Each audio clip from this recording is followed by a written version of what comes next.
Tajemná duchovní říše Agartha dráždí a inspiruje představivost lidí již po tisíce let. Má to být duchovní centrum světa a údajně se nachází v podzemí.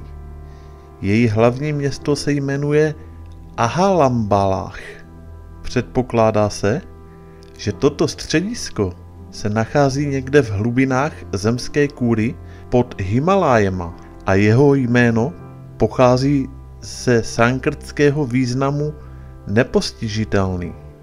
Zmínky o tomto místě přinesl Alexander Saint Ives, francouzský mystik a okultista, který je roku 1885 získal od afgánského prince Chadžije Šarifa.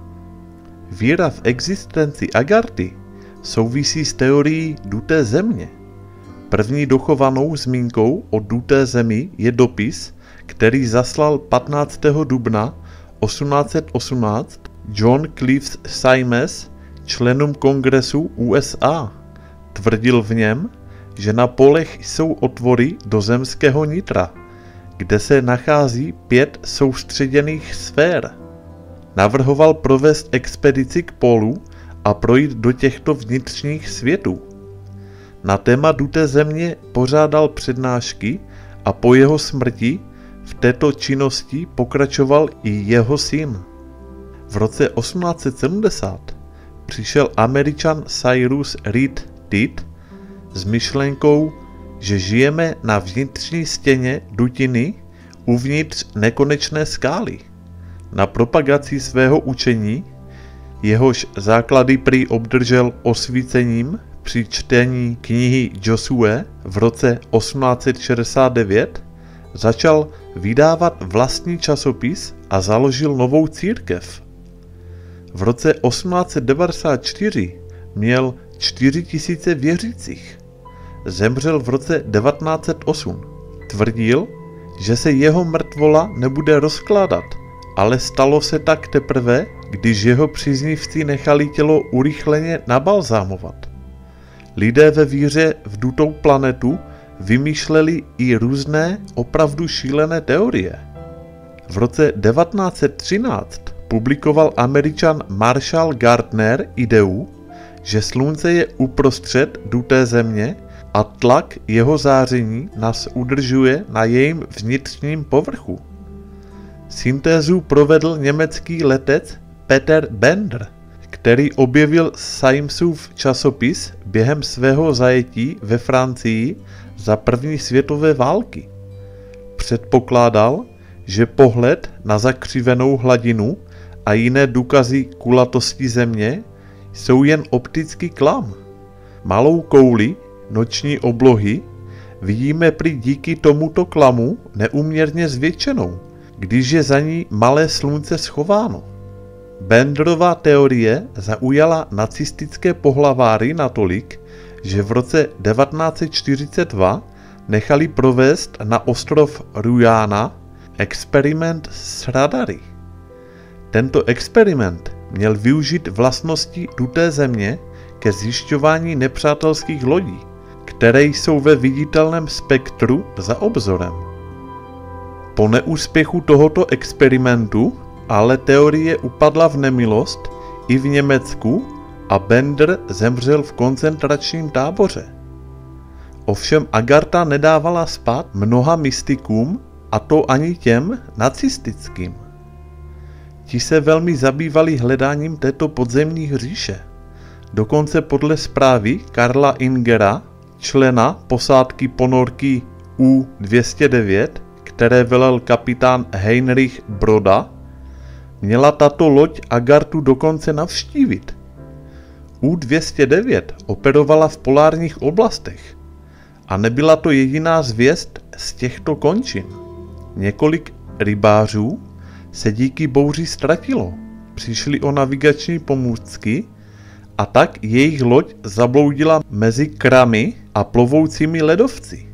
Když už posádce bylo jasné, že zemřou, viděli zelené světlo, záblesk.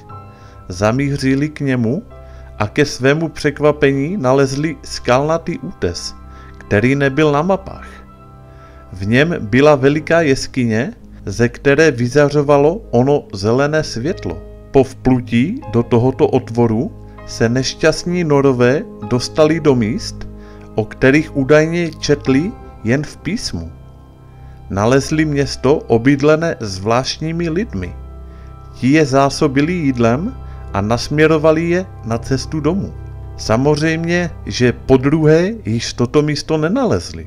Jestli v zaznamenání polohy vstupu byli úspěšnější němečtí námořníci z U-209, to je otázka. Ovšem odpověď na ní je zatím neznámá. Nacisté své pátrání neomezili pouze na vzdálené kraje, jako je Norsko či Tibet, kam také vyslali svou expedici.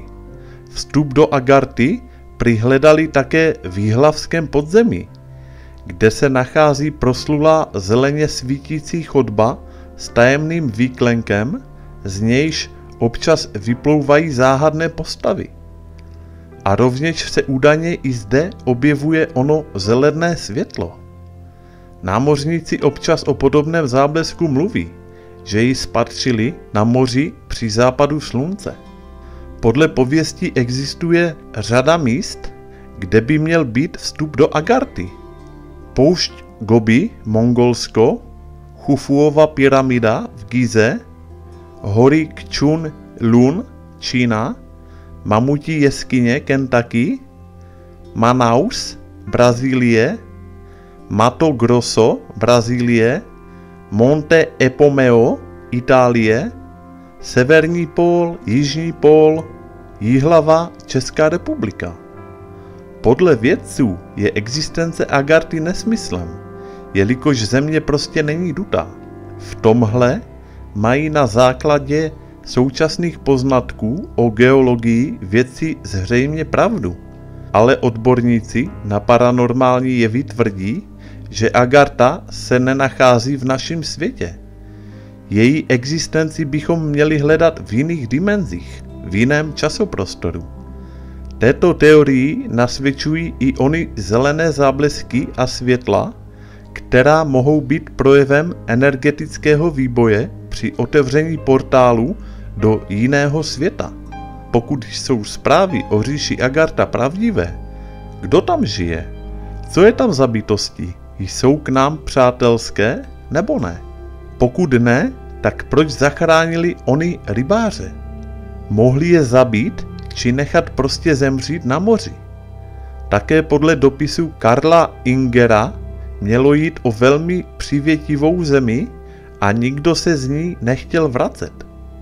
Proč ale po této zemi tak prahli nacisté, kteří hledali spíše zmar a smrt k posílení vlastní moci a touhy po světovládě? Tak, toto je konec videa. Já děkuji za pozornost. Komu se video líbilo, tak budu rád za like a u dalších videí naslyšenou.